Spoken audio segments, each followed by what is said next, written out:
As a competitor, how much do you like on the big stage in week one, the chance to go up against, an All-American, Heisman caliber wide receiver?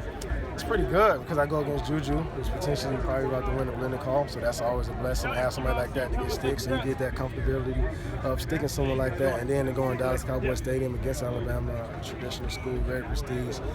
It's just a blessing, an honor to play a team like that. He said the other day, Juju, that you guys are sort of getting each other ready every day because they obviously have All-Americans at receiver and DB, and you guys do as well. How much do you think that'll prepare the both of you for what's kind of coming in that first game? Yeah, that helps us both out a lot. I mean, they have All-Americans on both sides of the ball, defensive line, secondary linebackers, the O-line, running backs, and receivers. So it's just nice to have that going on in the school that we have.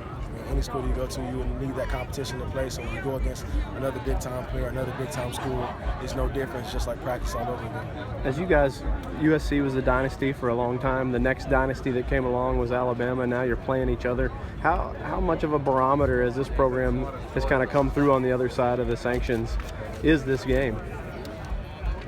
I think it's more of us just happy to be, everything that we've been through.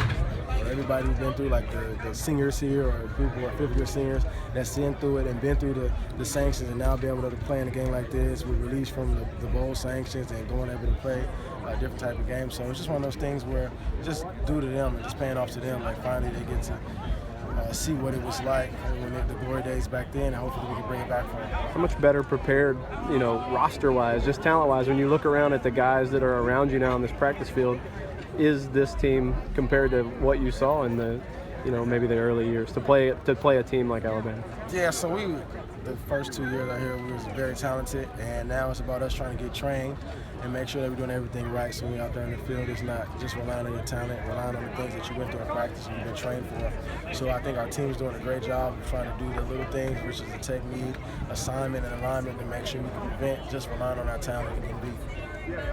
How much have you peeked at Calvin Ridley? Just looking at film, looking ahead, thinking about him yet? Have you started thinking about him already?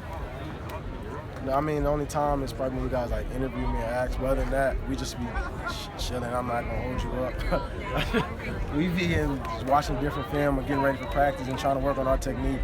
We got 2 weeks necessarily for the game, so we're not really trying to get too ahead of it, starting to get too anxious, because if we do that, we're not going to do the right things out here on the field what we're trying to do and get ready for the game. So next week, and sometimes we see film of them, but it's not like I'm sitting there trying to study one player all the time.